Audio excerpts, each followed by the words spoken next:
अंतरवाली सराटीमध्ये झालेल्या लाठीचार्ज आणि दगडफेक प्रकरणावरून छगन भुजबळांनी गंभीर आरोप केलेले आहेत। अंतरवाली सराटीमध्ये झालेल्या दगडफेकीमध्ये रोहित पवार आणि राजेश टोपे यांचा हात होता असं भुजबळ म्हणाले। भुजबळांच्या आरोपांना रोहित पवारांनी एक पोस्ट करत उत्तर दिलंय। भुजबळ फडणवीसांच्या सांगण्यावरून हे आरोप करत असल्याचं रोहित पवार म्हणाले। मनोज जरांगे पाटलांनी देखील भुजबळांच्या आरोपांना प्रत्युत्तर दिलंय। दगडफेक झाली अंतरवली सराटीमध्ये, त्याच्यानंतर तो लाठीमार झाला।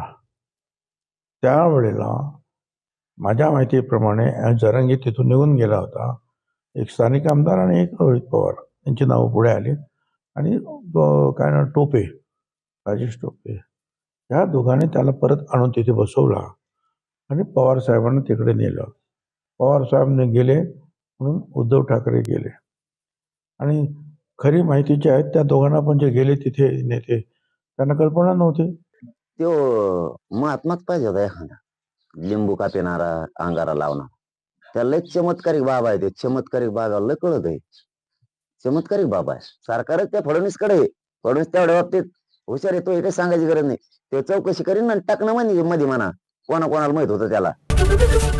एबीपी माझा, उघडा डोळे बघा नीट।